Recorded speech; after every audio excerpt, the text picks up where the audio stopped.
Welcome to Tanakh Talk.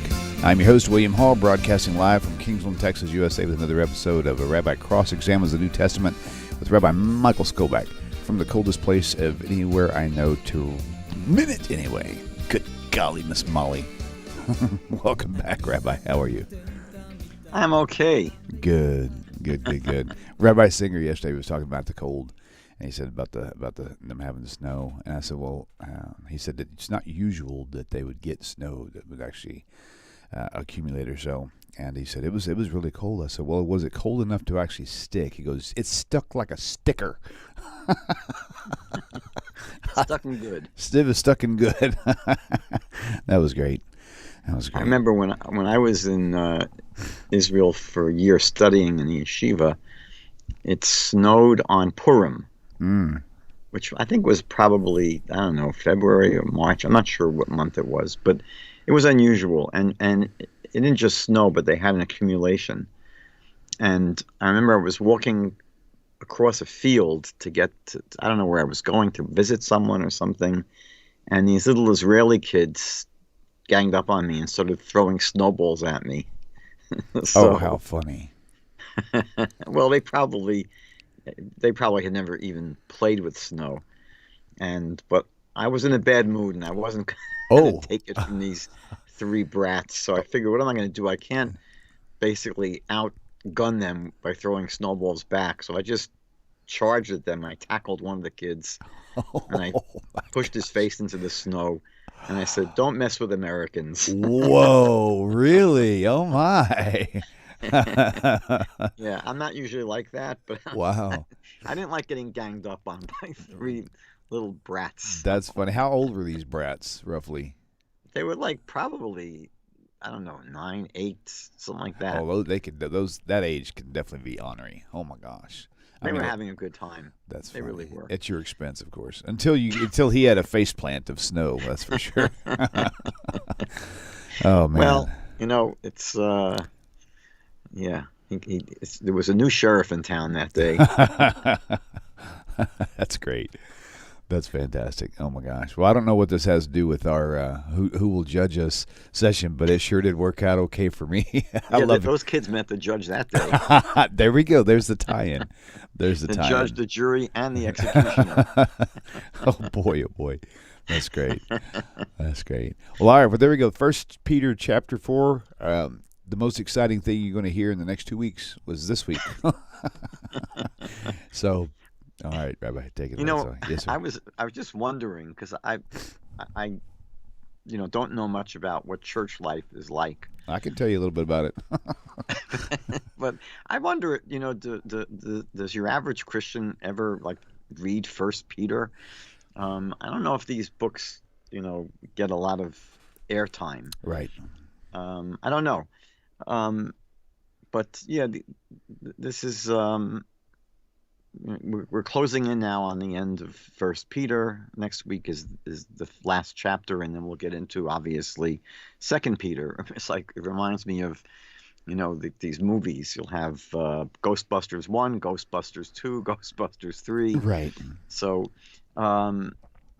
this is an interesting chapter, and I told you that I was having a hard time coming up with a title, because there are just a number of different things that are going on here.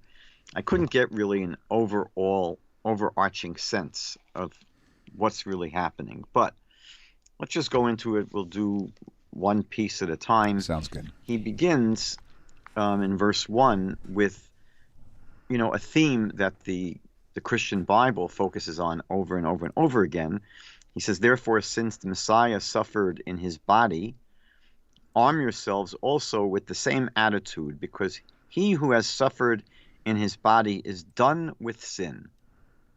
So this is not understood by most Christian commentaries to mean that since Jesus basically suffered in his body and his death atoned for everyone's sins if they'll put their faith in him, that such people that have faith, that they are done with sin, meaning that they have their sins atoned for, past, present, and future.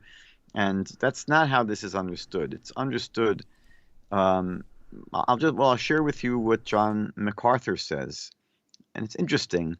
So again, in the verse, it says, "He who has suffered in the flesh has ceased from sin." So the commentaries don't understand this second part of the verse to be referring back to Jesus, who is the one that suffers in the beginning of the verse. And so John MacArthur says, if the Christian is armed with the goal of being delivered from sin, and that goal is achieved through his death. Now, again, he's not saying here through the death of Jesus. He's saying through his own death. So he says death means the complete and final end of all sins. So basically, he's saying that when a person dies, that's the end of their sins. And, I looked at that commentary for a while, and I was just wondering how curious it is, because that's obviously not just true for Christians, meaning that once anyone dies, that's the end of all their sins, right? Whether you're an atheist or a Hindu or Buddhist or whatever your religion, once you're dead and buried, you're not sinning anymore. That's the end of the game. So I'm not quite sure exactly what MacArthur has in mind here, but obviously the general theology is that Christians have, through their faith in Jesus, through the belief that his suffering atoned for their sins, that his shed blood atones for their sins. So that's the bigger, let's say, the bigger picture in terms of Christian theology. But this verse seems to shift a little bit into the suffering of the individual, and he will get back. The writer here, the author of this book, of this letter, whatever it is, will get back to this idea of the individual suffering, away from the suffering of Jesus. So he says in verse 2 that you should live your life not for the lusts of men, but for the will of God. Now, I've said many times that often the New Testament writers get it right. There's no arguing with this kind of verse. There's an old saying that there are many new and wonderful things in the New Testament. There are many new and wonderful things in the New Testament. It's just that whatever is new is not wonderful, and whatever is wonderful is not new. So this kind of expression that you should not live your life for the lusts of men, but for the will of God, this is, sort of the basic teaching of the Tanakh, a basic teaching of Judaism, of the rabbis, the sages. The truth is, it's probably, if you go through all the world religions, it's probably one of the common themes of any religious philosophy, any religious path. So, there's no arguing with this kind of passage. What is interesting, again, this is often made to be one of the key distinctions between Christianity and Judaism, although I think it's an oversimplification. The idea that Judaism is a religion of deed and Christianity is a religion of creed. Now, in many ways, this is not accurate, because in Judaism, in Torah, creed, meaning what you believe, is very important. It's critical, meaning that to have a faith and trust in God is, the foundation of everything. Everything revolves around that. But you could say in some ways that what is emphasized, pretty much over everything else in Christianity is your faith, is your doctrine. That's what's endlessly discussed. When I often read Christian magazines like Charisma and Christianity Today. There's sort of endless discussions on the fine points of doctrine and theology, and what is your view of the end times, and is it pre-trib or mid-trib, or there's just constantly dealing with what people believe. And the reason, I mean, I think it's not a mystery. The reason is because over the past 1900 years, or almost 2000 years, Christianity did take the focus off of deed, off of the centrality of what you do, of, what James says, right? James says that faith without works is dead. And, that was very Jewish to say that, from a biblical Jewish perspective, whatever faith you have has to be lived. It has to be lived. That's what's critical. It's not simply what you profess with your mouth. That's why the prophet says, the righteous shall live by their faith, meaning that every action that a person does should be an expression of their faith. It's not enough just to proclaim, I believe, I believe. Your life, your moment-to-moment, day-to-day life has to reflect what you believe. And so in the Tanakh, in Judaism, there's always this focus on your works, your deeds. That's why they always say that a person's judged according to their actions, according to their deeds. And it's always the emphasis. It's the emphasis, meaning that there's a foundation of a person's faith, their beliefs, their heart, but what's focused on is action. And it comes out in very practical ways. So, for example, there is a mitzvah, a commandment biblically to support the poor, to give charity. And it's true that when you give charity, it should be with a loving, generous heart. That's how you should give. You should give, enthusiastically. You should give with a smile. You should give, as something that you see as really the right thing to do. But there are many people who don't. There are many people who give grudgingly. They give because they just have to give. It's a law.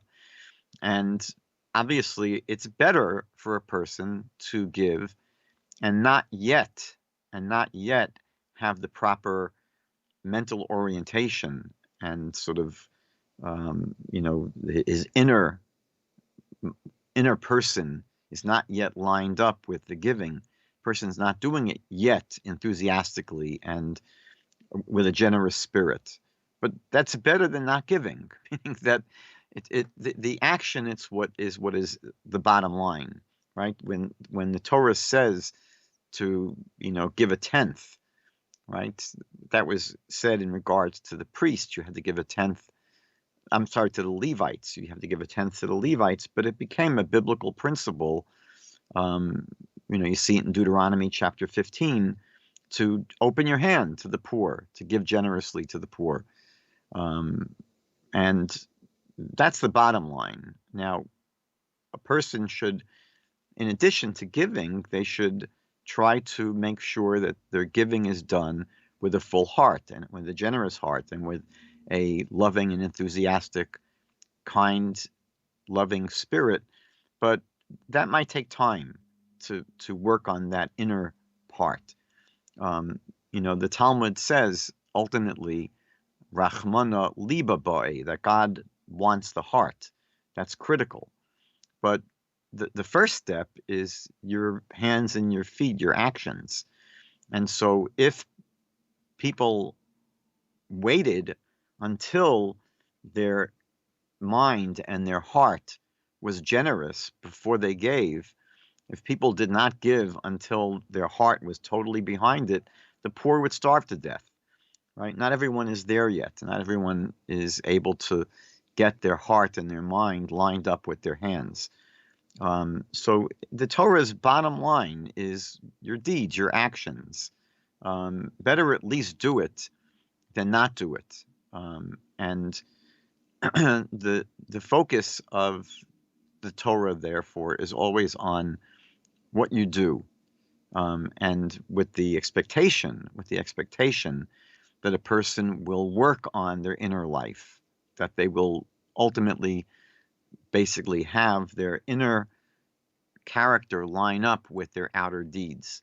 But in Christian history, especially with the advent of the Pauline Gentile Church, deed took a back seat to creed.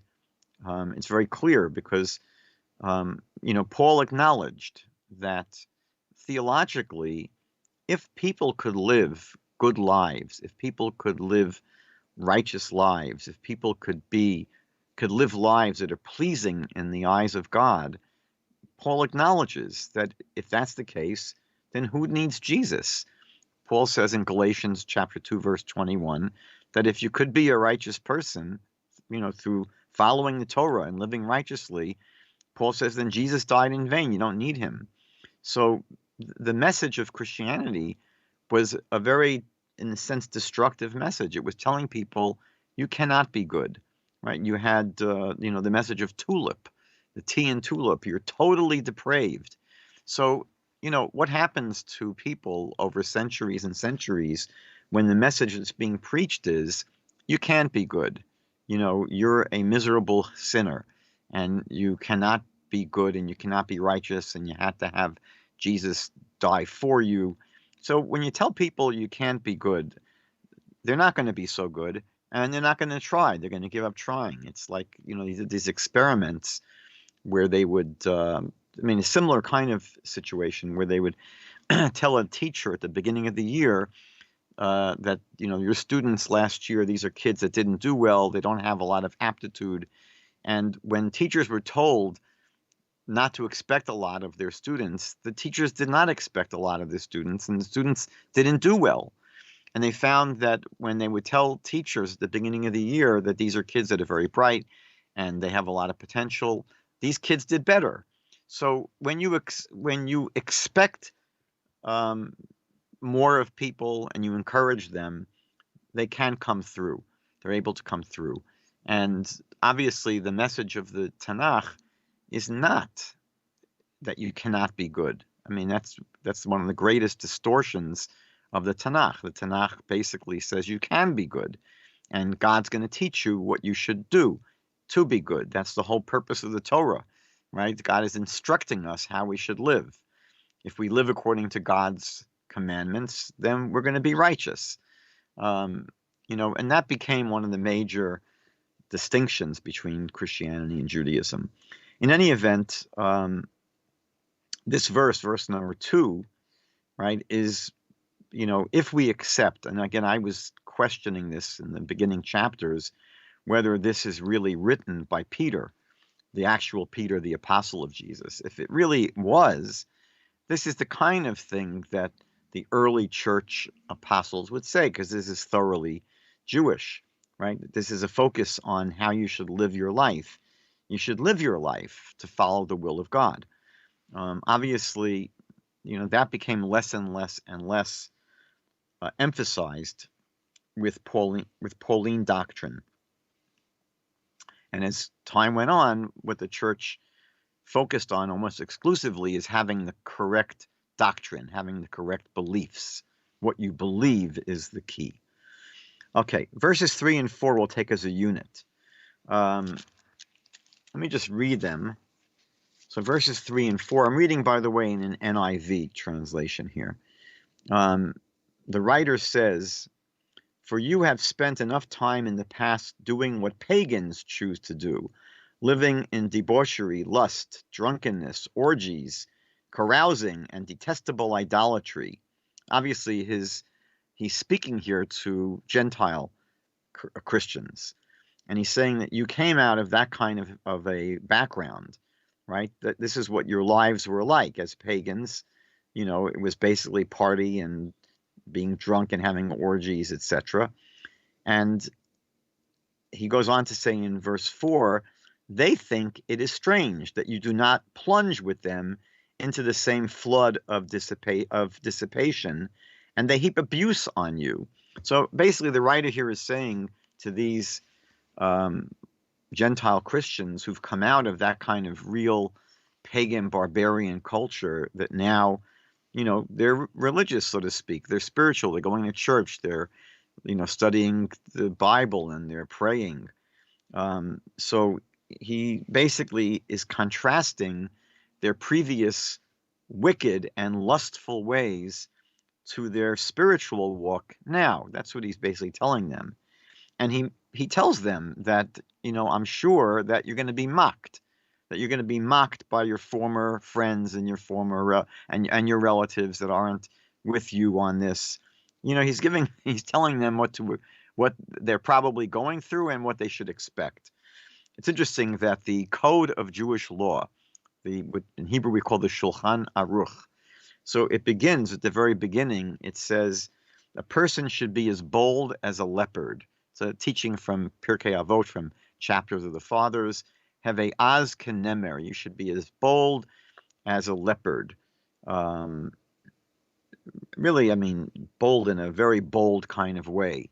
And the commentaries they say, what does that mean? So it means that if people are going to make fun of you for living a spiritual life, they're going to see you getting up early in the morning and walking on a cold day to the synagogue, and let's say going out, for a business meeting, but you can't eat any of the food because it's not kosher, and people are going to mock you for your spiritual life.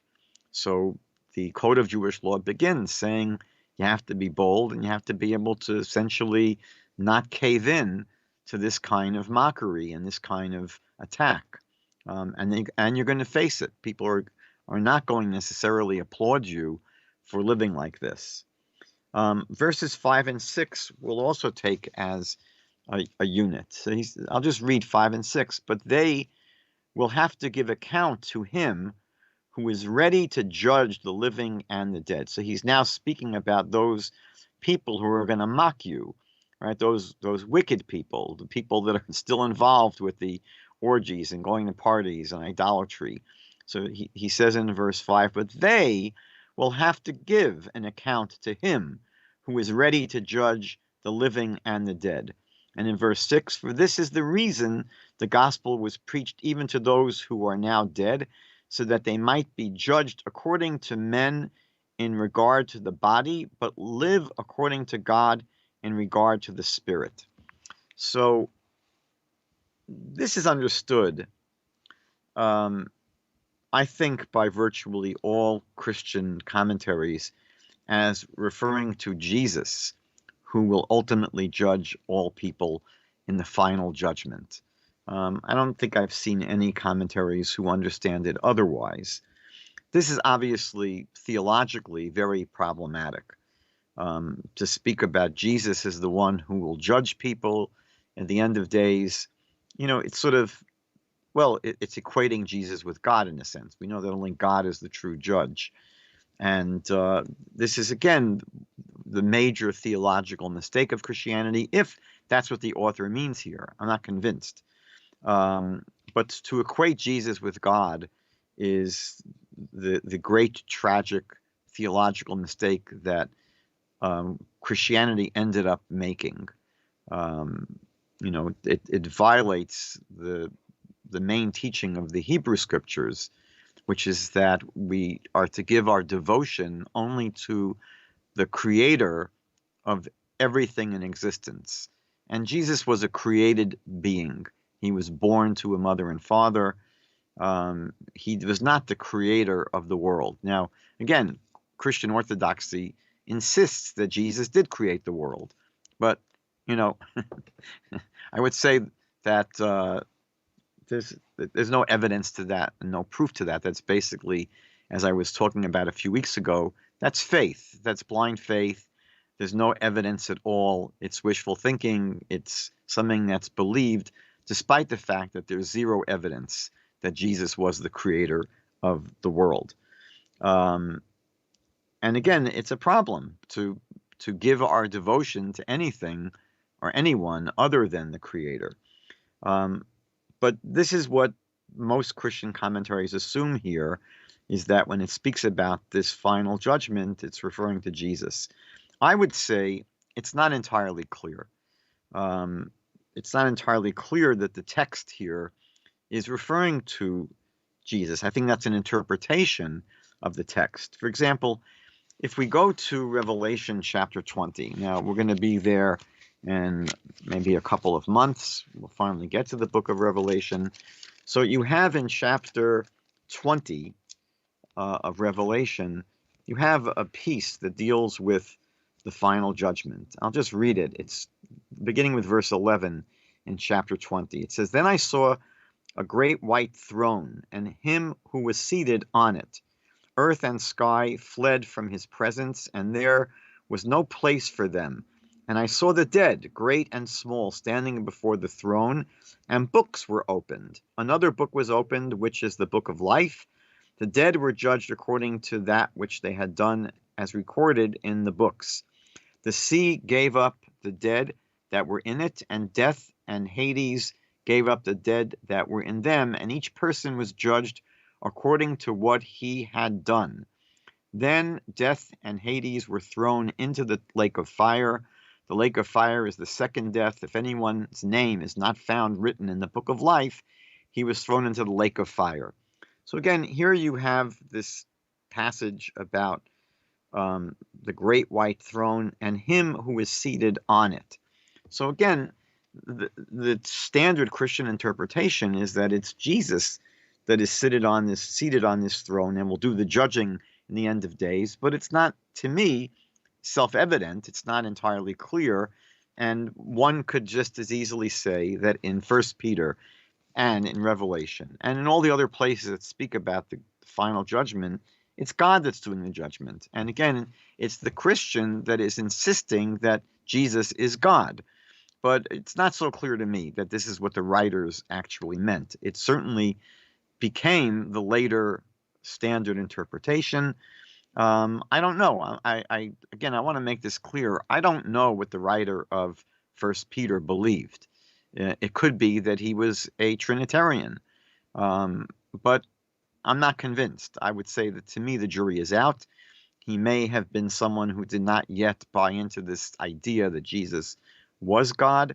And so, again, classical Christianity, churchianity, adopts the view that Jesus will be the one to judge all people in the future. The view of the Torah is that, no, it's only God that judges. No one else can do that.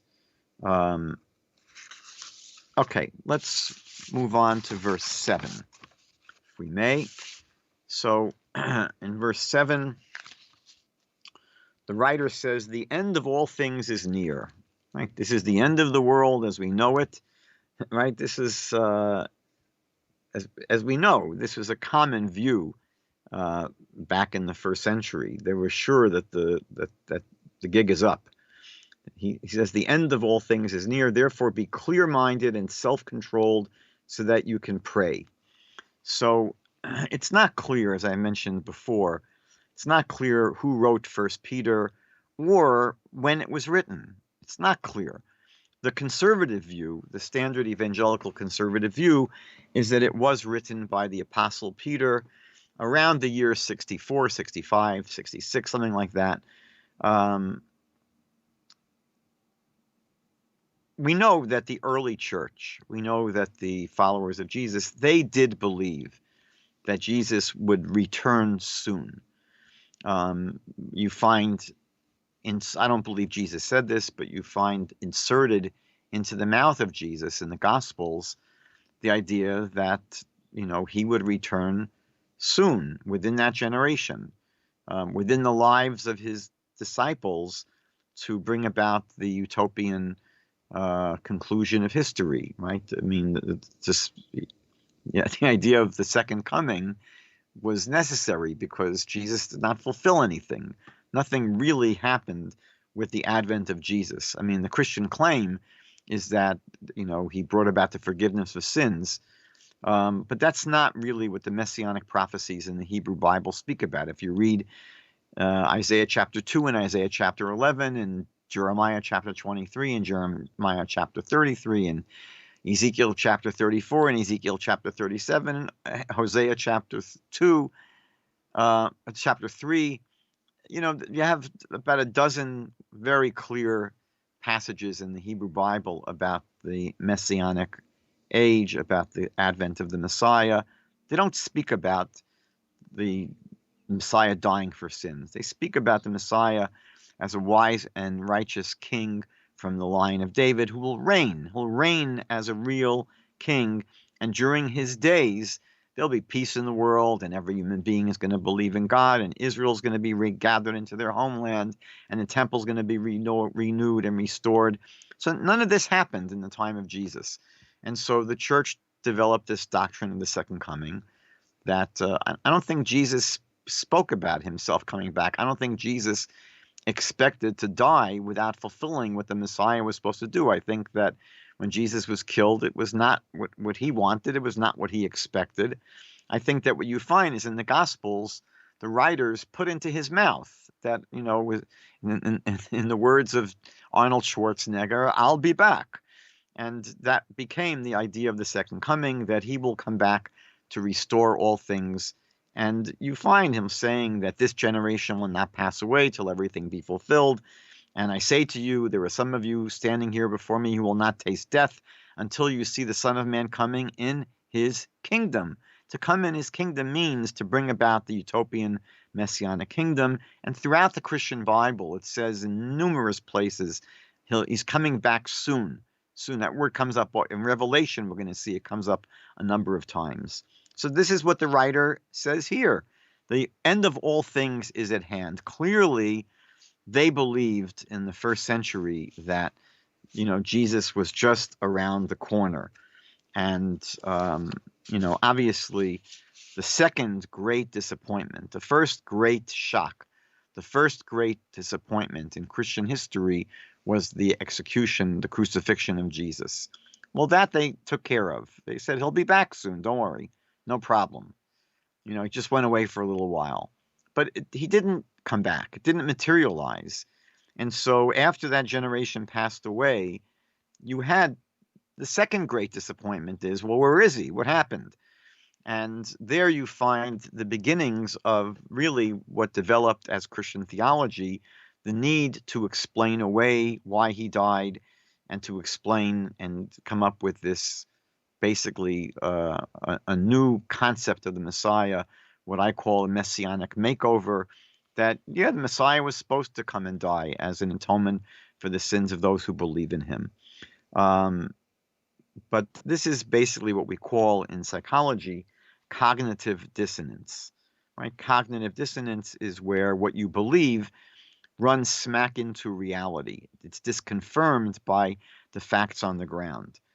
And, right, so when the writer of First Peter says, the end of all things is at hand, that would be a hopeful sentiment in the first century, right? The readers of that sentence, they could basically say, Im Yirtzeh Hashem, God willing. They can say, hopefully that's the case. But reading these words 2,000 years later, is a bit awkward and really, sad, because obviously this has been simply a false hope, a false belief. And obviously, the end of things was not at hand. In verse 8, it's very interesting. The writer quotes from Proverbs. The writer says, love will cover a multitude of sins. In Hebrew, v'al kol pishaim techaseh ahava. Love covers all offenses. That's from Proverbs chapter 10, verse 12.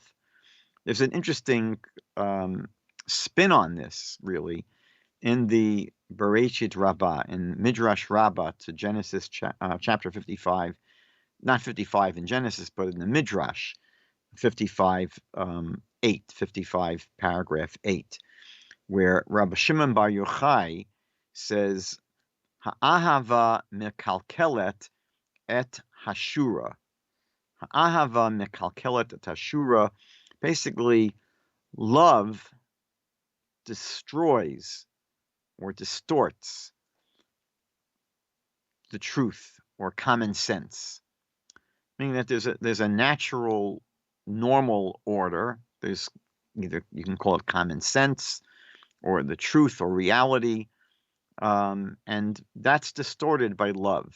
This is a famous idea that, they say love is blind, and this is, a truism in life, is that when people have deep emotions such as love, right? As the verse says, love covers all offenses, right? Love is blind. As the Midrash says, love destroys common sense, or love destroys the truth. So I think, to me, it's a helpful phrase and a helpful verse to explain, how it is. People ask me all the time, how is it possible that the writers of the Christian Bible distorted the meaning of the Hebrew Bible so frequently that they would basically either misquote or mistranslate or distort or misread or basically take things out of context. Like, how do they do that so frequently and so liberally and so shamelessly? So I think the answer is, as this expression goes, when you're in love with something, and these are people that are in love with Jesus, they're basically, crazy about Jesus, they're crazy about the idea of Jesus, that distorts truth, it distorts reality, and it will cause them to misread and distort what the text of the Tanakh actually says. Because again, they're not interested necessarily in what the text really says. They're interested in proving what they want to prove. And so, again, when you are driven with this emotional agenda, you'll distort the facts on the ground, that you're going to bend things to fit your agenda. And so, again, love covers all offenses. I think that explains a lot in terms of how Christian writers and Christian teachers really distort the Tanakh. John MacArthur, it's interesting, in his commentary to this verse, John MacArthur says that this means, meaning he's commenting on, right, love will cover a multitude of sins. So John MacArthur, one of the most important evangelical commentaries to the New Testament, to the Bible, from the Christian Bible, so he writes, this means that a Christian should overlook sins against him, if possible, and always be ready to forgive insults and unkindnesses. So again, Brandon, I said before that there are many new and wonderful things about Christianity. It's just that whatever is new is not wonderful. Whatever is wonderful is not new. This is a very, very, very basic teaching of the Talmud. The idea of overlooking offense and forgiving people that insult you, being silent in the face of abuse. I mean, this is not something that's unique to Christianity. But what's interesting is when John MacArthur looks at this verse in Proverbs, how does he understand it? He says, this verse means that a Christian should overlook sins against him if possible and always be ready to forgive insults and unkindnesses. Now, is he assuming, I don't know, I'm just asking this question, is MacArthur assuming that Proverbs was written for Christians? Is that his assumption? Or is he basically saying whoever it was written for, he's applying it. He's saying it certainly is applicable to Christians. Not clear to me. I think this is a mistake that Christians often make when they read the Tanakh. They're assuming that this is a message for them, right? They're assuming that the intended audience of the Tanakh was the church. And that's a grave mistake. The truth is, the simple reality is that the intended audience of the Tanakh is the Bnei Yisrael, the children of Israel, the descendants of Abraham, Isaac, and Jacob. Now, again, we know that there are those in the church who say they are the new Israel. They are the real Israel. So we understand how they would basically transplant themselves into any passage from the Tanakh about Israel applies to them, except, of course, where the Tanakh speaks about curses that will come upon Israel. That they don't assume. They only assume the bonuses, not any of the negative things. In any event, if people do not accept, right, for those Christians who do not buy into replacement theology, so it's hard to understand what MacArthur would be meaning, right, if his idea is that the intended audience of Proverbs is the church. Clearly it wasn't. In verse 11, the writer says that God may be glorified through Jesus the Messiah. Again, I've pointed this out. Probably, people are sickened of hearing this by now, but I will continue to do it just to point out that in general, I would say over 95% of the time, when the Christian Bible speaks about Jesus and they speak about God, the Christian Bible distinguishes between Jesus and God. They don't identify Jesus as God.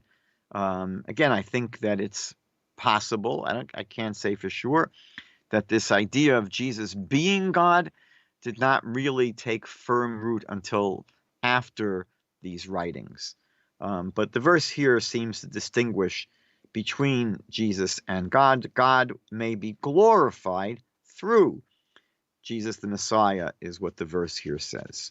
Okay, let's move on to I just wanted to maybe point out one more thing. Actually, no, I'm going to skip to one more thing because it's going to take us far afield. We'll move on to verse 12. So in verse 12, the writer warns of the persecution of the church. We know that in the early days of the church, the Romans did persecute Christians. But over the course of the 2,000 years of Christian history, it's fair to say, I think, maybe I'm prejudiced, but it's fair to say that the church did more persecuting than being persecuted, because for most of its history, the church has been in the driver's seat of world civilization. So it's true that during the first 100 or so years of church history, maybe even 200, maybe even a little bit more than that, the Romans did basically persecute the church.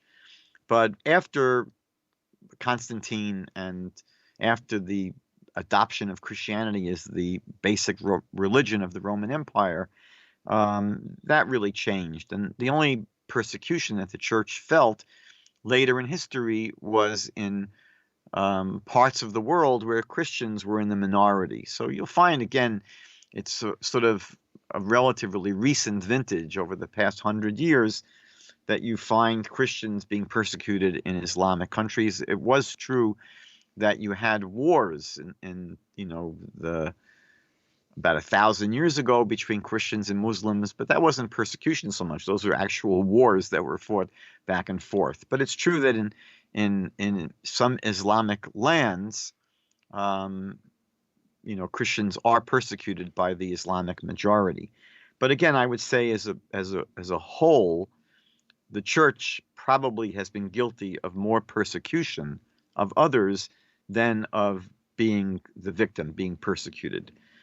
Here, the writer is obviously focusing on, the persecution of the church and warning the readers that that's what they're going to be in for.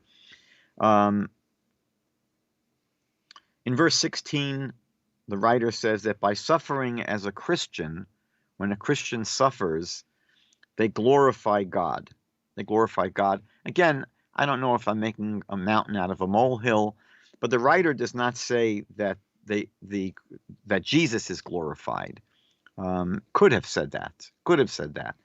But it says by suffering as a Christian, God is glorified. And this is one of the few places in the Christian Bible where you see the word Christian. I think the first time, if I'm not mistaken, is somewhere around Acts chapter 10. You find the word Christian used, which basically means messianist. Basically means a follower of the Messiah.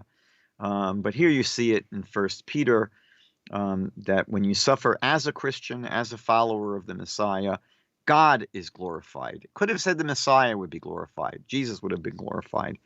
But I think it's significant that it doesn't say that. In verse 18, it says, if the righteous one is scarcely saved, that's sort of a weird thing. If the righteous one is scarcely saved, it seems like it's saying that, I mean, in Christianity, usually either you're saved or you're not saved. There's no such thing as being half pregnant. So what does it mean to be scarcely saved? So some of the commentaries basically say that it's a hard thing to be saved. I don't really get that. What's so hard about being saved? I mean, you just basically, you devote your life to Jesus, which probably isn't so easy to devote your life to anything, but to really, accept, have faith that Jesus died for your sins, I don't think that's the hardest thing in the world. In any event, it's sort of strange phrase that if the righteous one is scarcely saved, where will the ungodly and the sinner appear? Right? So basically it's saying that, if you think it's tough to be, someone who's saved, someone who is righteous, just the people who are not saved and not righteous and the sinners and the ungodly, they're in for a really rough time. Now, what's interesting is that what I just read, this phrase, if the righteous one is scarcely saved, where will the ungodly and the sinner appear? So in virtually all Christian Bibles, it either appears in caps or in italics to indicate that it's a quotation. It's indicating it's a quotation. And study Bibles will tell you, right? It doesn't, the Christian Bible doesn't reference the verses in the text itself. So Christian study Bibles will say, where does this verse appear? They'll say it appears in the book of Proverbs, chapter 11, verse 31. Chapter 11, verse 31. So I'm going to read it one more time. If the righteous one is scarcely saved, where will the ungodly and the sinner appear? So that's allegedly from Proverbs chapter 11, verse 31. But when you check that verse, if you go to your Bible or Tanakh or whatever, and you look at the verse in Proverbs, this is what you're going to find.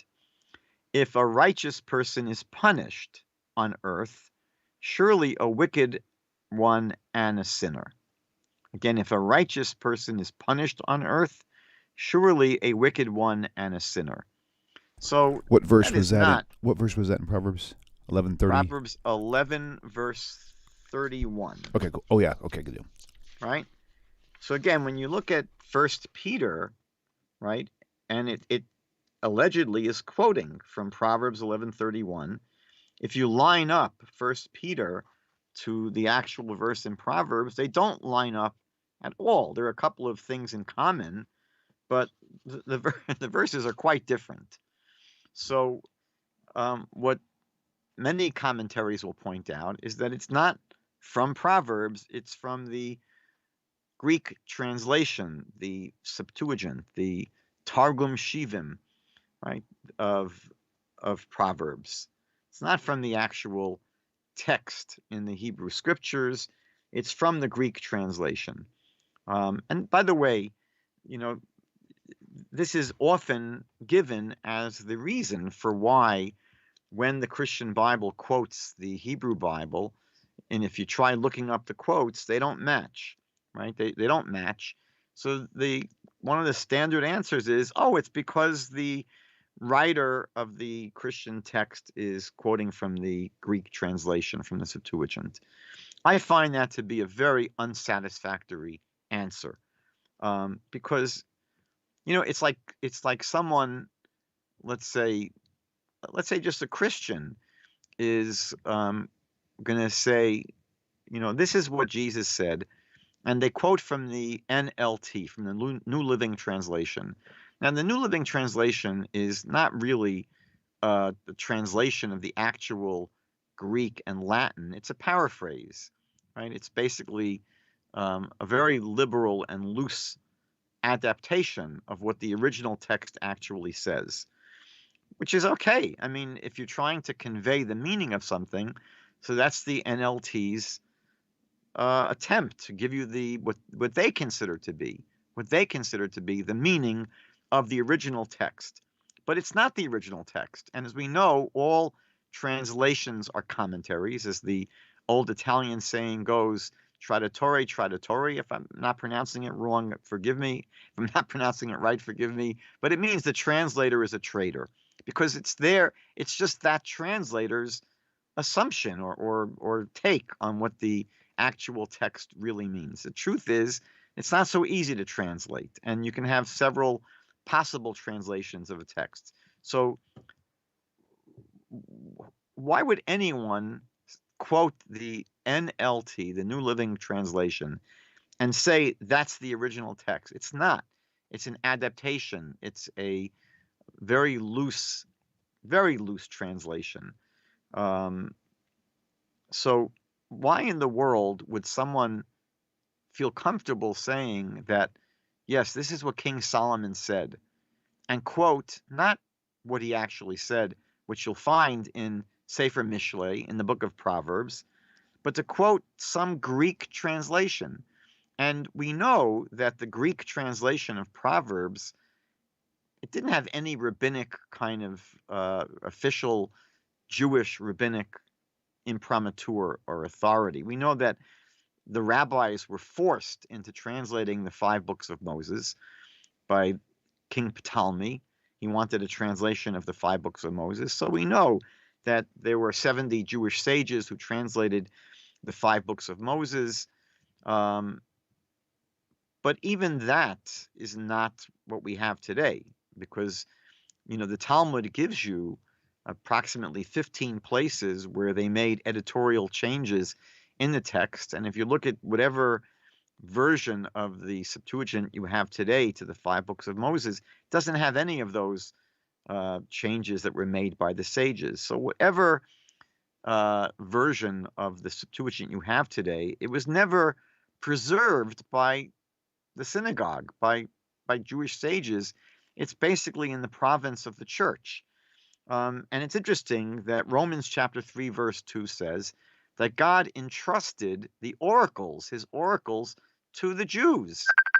The church itself was required to accept the testimony of the Jews as to what is really scripture. So Jews never passed on the Septuagint. It's never in any Jewish libraries. As a matter of fact, the Jews made a fast day. It was considered a tragedy when we were forced to translate the Bible into Greek. And it wasn't the whole Bible. So how in the world someone could say, well, this is the Septuagint translation of Proverbs? Why is that better than the actual words that Solomon wrote? Solomon didn't write in Greek. Solomon wrote in Hebrew, which is the Hebrew that, again, the synagogue, the Jews, passed on. And even the book of Romans says, and that was what God intended. God intended for Israel, the Jews, to be the ones who would preserve the scriptures. Just one more point, and I'll just close for today, that this verse in Proverbs is interesting because, again, it refutes something that Paul teaches and that the Protestant Reformation teaches. It refutes tulip. And it says, if a righteous person is punished on earth, surely a wicked one and a sinner. So again, this is one of the most common themes in the Hebrew Bible. It contrasts the righteous to the wicked. You go through the book of Proverbs, you go through the book of Psalms, and throughout the Bible, there were literally hundreds and hundreds of places where it speaks of the righteous and it speaks of the wicked. And the message of the Bible is, you be one of the righteous, right? God says, I give before you today life and death, blessing and curse. Choose life. So the premise of the Jewish Bible is we have free will and the path is open to us. That, as it says in Genesis 4:7, you'll always be tempted by sin, but God says to Cain, but you can rule over it. Human beings have veto power over sin. We can choose not to sin. So here, Proverbs says very clearly that there are righteous people and there are wicked people, and it distinguishes between them.